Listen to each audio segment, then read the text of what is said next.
BANGTIK le KEI din KHUA VAK TADIAM zik tu John Suantak KEI dingin zan KHUA sot big nge mai mit la kasing thei ponga la kavan sen pani te chun la zopan zi khovel nu sia khatve cha ma le dam sunga mukit ta loading a hi lamu hello in ai mul li tu ke ka hi lawang ka taksa kim khat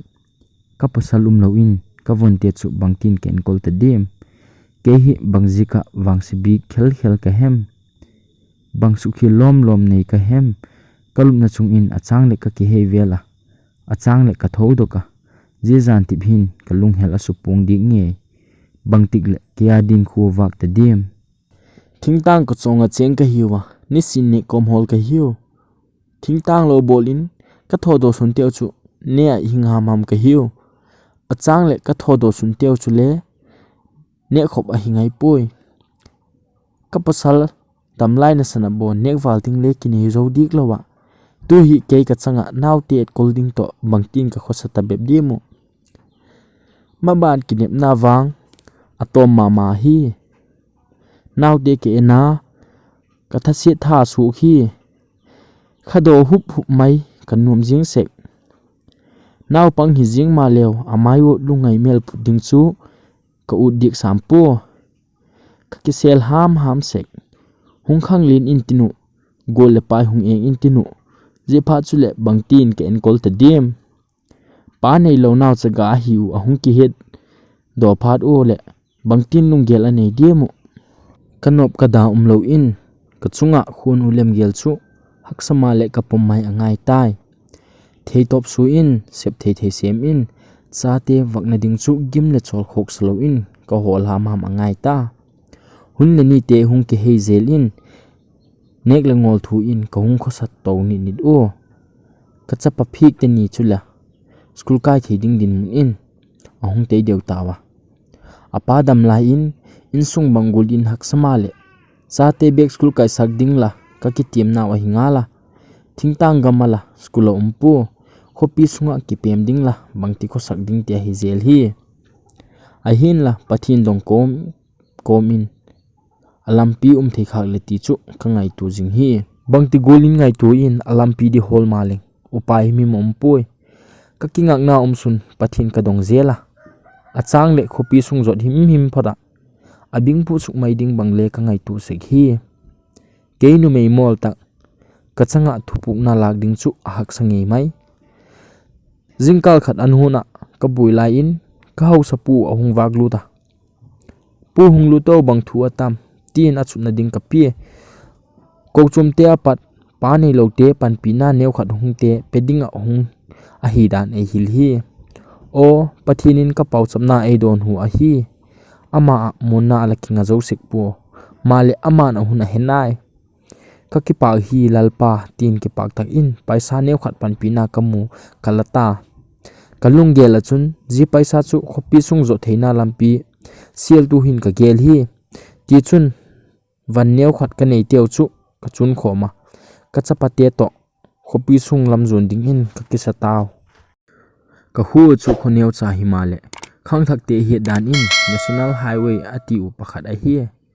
himale lampi chu bon thuk na sama ma a hin la chi theina ham a hi kalung thimin lamkai a hi lo le ho tu ten lampi ji gola siema hiule kalo chu lampiu le kha hello te sim sang in le a khok zama ma hi kati ti chun khopi sung chu ka hung tung tangi ui khoilam no da ku bel chading ti aum sa lo hi zekin beidon na thak a hi ki hi wang phat takin khopi sunga ala gamla thim ma le ka pasal su pite pakhat chu ka ho pi theya doi sak tak talu hilo maleng ama u pangbela chomkhat theding in e phal pik thewi ama u le hi thejo deu himaleo adin munu ahak sa ve a midang khan khu ngai tu kep zojing dinga hipu zigul din mun chu himaleo e kho tu theina tiang un keu nu chan adingin ki padam pu hi khopi sunga ne hol theina dinga sep ding chu KEI dingin awang mama hi male ne ka hol mai lok le ke le ka cha te ma ban bing a hi ke mi molin ka bol thei sun ti in mela sona jok son ding ka vai som tai ka tun na te kho tu na zalin khopi pam deu khat in phok bo khat ka lu pan ta athak taka khovel chu mai tu ding in ka ki sapan ki tai ka tu pen a hi lewang ke manop sakna le nek mu na hi lo in ka cha ten khovel thim na le pilna azil u a het ve te theina dingu a hi zelung thim nei jik achun haksa ti theidin mun ka hi pu ka chol tai ti theidin mun le ka hi dik pui mei thai nupi me zung mai in zia mi ten angai sanu khopi sung in hin kho thak ka hung pan tai thing tang lam ko laya khopi sung te ka ngai san mai zen to ke ka hi lewang ngai san na ding mal khat chale pui thu nei tu te novel vel sol vel vel le achang le gabek khlo the ka hi jing hi hung thimin ni no tha ung suk le kinep na tha ung su in tin tia kinem jing kinapin a hin kia ding in kinep na ni no tha asu hak nge mai mo ka cha te chule ka tu pen thim jilna kai sak himale aki gen min thang private school in le ka kai sak zo po mi tian school kai na munding ale a ngai lo government school vela kai sak zo nim nem bep ka hi a hoi pui tia gen the ka nei pu kiman a soti le kai ni sun ale oza kai lo ji ka zalian taka theina solkar thim jilna mun pi a hingala ni khat chu mezok ding tampi kalak chu lok mama dinga ka gin chak jikin ka ge thalo mama hi a hin la ka kinep golo takin mechoding mi awang mama hi ka loi le pai te to bangji ka dim tin ka ki dong tu sau sau ngaidan gen ti hial don hun a pe thei ka dik pu chom khat zo in tangwal hon hung in ting pum to ban hello la hiu em bangji ka bazar ki tung ti in zep to thu in edel za kui o ka kinep na chu a thon mai hi lo in ka sum pi zo si chu amang a hi mai tai ngai tu na a lungthim se lo thelo a hi sepna hoi tak nei tia ding awang choldam na hun hoi tak a hi ke u ne kom hol tia ding awang go na hoi se tak gol mai a hi ji gola ne kom hol te hi idiman teu jika god hisek dale o ka tingoi ngoi mai ka van le me jok ding te chu ka chom khom thei thei ka chom khoma mi tui to in lam ka jot mai ngai tai christian gama ging tu kitingen chang khom na chaga me thai le ne kom hol te lung sin na lo hi ka gin na le a chaw pa hilin ka he je go lom loma unaw khat kiti sekte ki bol lom lom chu gen theina belap tu dinga ka unaw te adimu gen the in khu wang a hak sange kam lo hi tan tu nin le e kan thading mi pu e ve tu ding le sam pui ko chumu pa le pastor te kan tha kham le aki hi pu pau cha pik tu ding na san aki mu zo pui tholom tam tak tho zo hileng wang o pau cha pik tu ding ki thalop la tam nge in tin ki suang la dik deka big in lam izot sun sun hun ale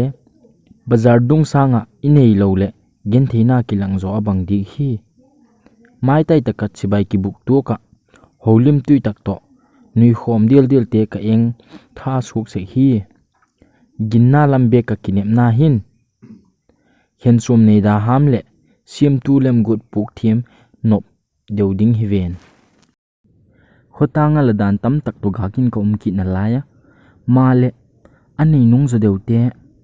chula dan chung in ki zel o wangsi na tu hun ale adubula wangsi na tu khom hile kilom takin kuma tom ngaya hung he nema apoi mo sema ki pei the le toiding mi awang mama hi ka gen thina hun tok nai lo ahem ji khel wangsi na ki tu da ham ham tale o gen the me tha hi ji ka government a pat neu cha cha pan pinam te chula du chak pi ka hi zela mi dek bang chang ham le amin si zo si khuk sak ka hina lai se na mia ka don puwa ka ngek dik pu ka chandingo sa be khek pi hi siklung un ka tingoi ngoi nge million le milal ten amau phat chum na ding in keyu gen thina amang phachum se toku ahimai hi haksat na le lungim na gen thi na ding ku ma ompu engai thak pi ding le dik pui bangul in thuti gen maleng adik lo sa ping hilen kilomin mit phet khum takin le kuman akoi pu gari hoi tak nei in thu pi tak nei hileng wang chu ka gen zo si chu amen sa hin tin mi pila sim chu himai ding ka hi bangcheng gen maleng je go zo si chu tuk ding a sim ka hinga la phun chik theding ka hi po phun chik ngam ding le ka hi dik poi ka din mun chu ka pom mai angai a haksama le ka pan tun mai angai a keya ding a no thak asuka khowak kal ka ngak mai ding chu ai phot mai hi keya ding in bangtik le keya din KHUA VAK TADIAM